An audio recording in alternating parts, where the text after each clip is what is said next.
সংগঠন থাকাৰ বিষয়ে আজি আমি জামাত উলামা কাউন্সিল নামৰ যিটো সংগঠন এই সংগঠনটো আমি কিয় কৰিবলগীয়া হ'ল কিয় আমি কৰিবলগীয়া হ'ল এই বিষয়ে মই অলপ আলোচনা কৰি মোৰ বক্তব্য সামৰিম। আপোনালোকে নিশ্চয় জানে এই বিটিআৰৰ জমিনত আটাইতকৈ পিছপৰা জাতি হিচাপে গণ্য হৈছে আমাৰ ধৰ্মীয় সংখ্যালঘু জাতি।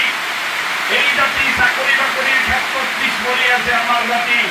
আমাৰ জাতিৰ মানুহ প্ৰত্যেকটা ক্ষেত্ৰতে লাঞ্ছিত বঞ্চিত হৈ প্ৰত্যেকখন চৰকাৰে প্ৰত্যেকটা ৰাজনৈতিক দলে আমাৰ এই সংখ্যালঘু ধৰ্মীয় সংখ্যালঘু ৰাইজক আমাৰ ধৰ্মীয় মুছলমান মানুহক তেওঁলোকে ব্যৱহাৰ কৰি আহিছে।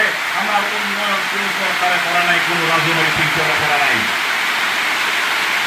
এইবেলি আমি এটা পদক্ষেপ হাতত লৈছো যে গোটেই বিটিআৰৰ জমিনত প্ৰত্যেকজন মুছলমান ঘৰত আমি ঘৰে ঘৰে যাই প্ৰত্যেকজন মুছলমান মানুহক লগত লৈ আমি এটা সংগঠন জামাত উলামা কাউন্সিল, এই জামাত উলামা কাউন্সিলৰ যোগেদি প্ৰত্যেকজন মানুহক বিটিআৰৰ প্ৰত্যেকটা মানুহৰ লগত মুছলমান ধৰ্মীয় সংখ্যালঘু মানুহৰ লগত আমি একগোট হৈ পেলাই আমাৰ জাতি মাটি ভেটিৰ সমস্যাবিলাক সমাধান কৰিবলৈ হ'লে এক নম্বৰ পলিচি হ'ব লাগিব। জাতিৰ মাজত ঐক্যতা আমি কৰিবলৈ জামাত উলামা কাউন্সিলৰ ফালৰ পৰা আমি ওলাই আহিছো।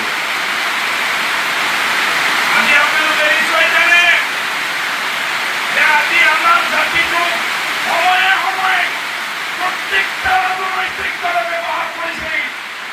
কোনো ৰাজনৈতিক দলে আমাৰ জাতিৰ স্বাৰ্থত কাম কৰা নাছিল। সেইকাৰণে আমি কিছুদিন পূৰ্বে দেখা পালো ভাৰতবৰ্ষৰ ৰাজনীতিক এটা বস্তু আমি দেখা পালো নীতিশ কুমাৰ আৰু চন্দ্ৰবাবু নাইডুৱে যিটো এটা গেম খেলি দিলে, এটা কিং মেকাৰৰ ৰুল এটা কৰিলে।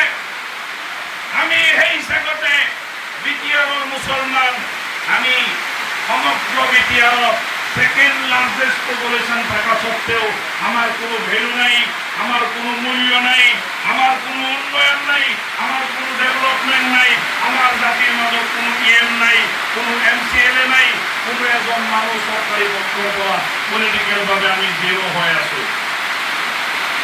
গতিকে এইবেলি আমি জামাত উলামা কাউন্সিলৰ ফালৰ পৰা আমি এটা পদক্ষেপ হাতত লৈছো।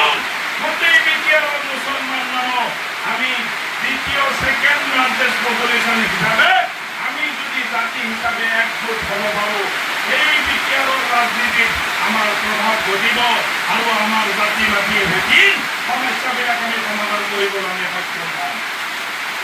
এই চন্দ্ৰবাবু নাইডু আৰু নীতিশ কুমাৰৰ দৰে আমি তেতিয়া এটা কিং মেকাৰ হ'ব পাৰিম, কাৰণ বিটিআৰৰ জমিনত মুছলমান হিসাবে আমি সেকেন্ড লার্জেস্ট পপুলেশন হিসাবে আসু নে নাই? আমি সেকেন্ড লার্জেস্ট পপুলেশন হয় নয়। যদি সেকেন্ড লার্জেস্ট পপুলেশন হয় জাতি মাটি ভেটির স্বার্থত আমি জাতির ঐক্যতার স্বার্থত জামাত উলামা কাউন্সিলৰ হাত সংগঠনটোৰ হাত মজবুত কৰিবলৈ আপোনালোকে প্ৰস্তুত আছে নে নাই? প্ৰস্তুত আছে নে নাই?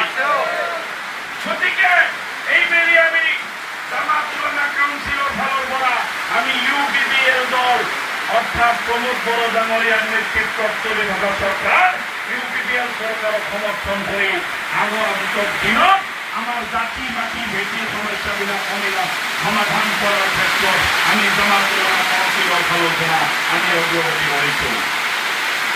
শ্ৰদ্ধাৰ ৰাইজ,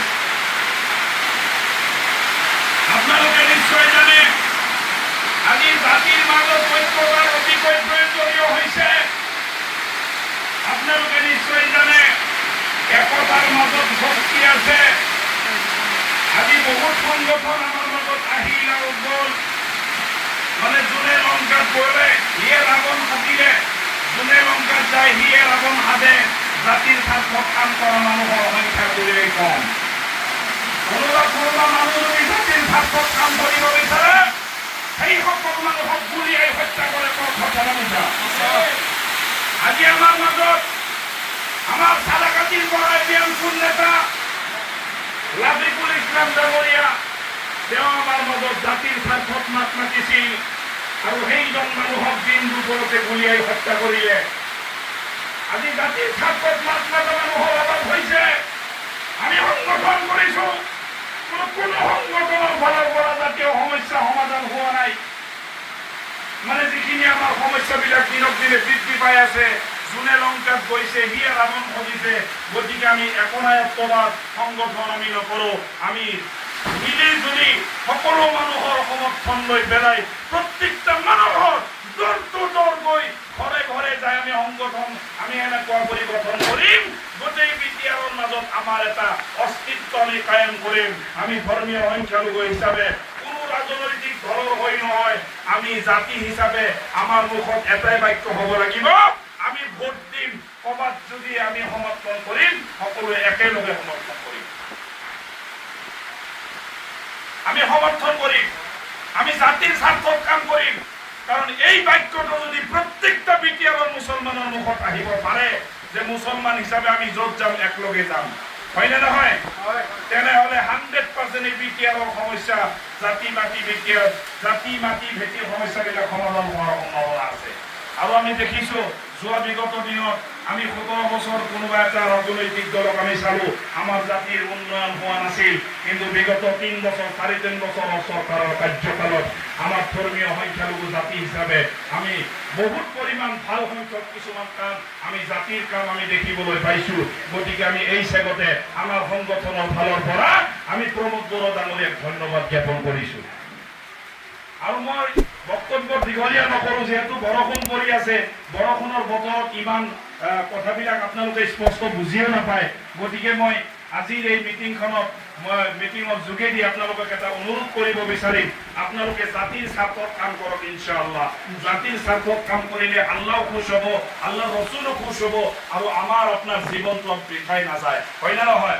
আজি আপোনালোকে নিশ্চয় জানে কোনো গছৰ ফল গছে নাখায়, গায়ৰ দুধ গায়ে নাখায়। যোন গছৰ ফল মানুহে নাখায় তেতিয়ালৈকে গছৰ মূল্য নাবাঢ়ে। আপোনাৰ দ্বাৰা জাতিৰ ফায়দা হওক এইটো বিচাৰে নে নাই? যদি বিচাৰে তেন্তে এই জামাত উলামা কাউন্সিলৰ প্লেটফৰ্মৰ পৰা আমি জাতিৰ হৈ কাম কৰিম বুলি আজিৰ এই মঞ্চত আমি সকলোৱে প্ৰতিশ্ৰুতিবদ্ধ হৈ যে জাতিৰ স্বাৰ্থত কাম কৰি যাম। লাগিলে মোৰ জীৱন কিয় গুচি যাব, মোৰ জীৱন গুচি যাব পাৰে, মই কিন্তু জাতিৰ স্বাৰ্থত কাম কৰি যাম ইনশাআল্লাহ। এইখিনিকে কৈ জাতিৰ স্বাৰ্থত কাম কৰাৰ বাবে সকলোকে মই ধন্যবাদ জ্ঞাপন কৰি মোৰ বক্তব্যৰ ভিতৰত ভুল ত্ৰুটিৰ ক্ষমা বিচাৰি মোৰ বক্তব্য সামৰিছো। খুদা হাফিজ।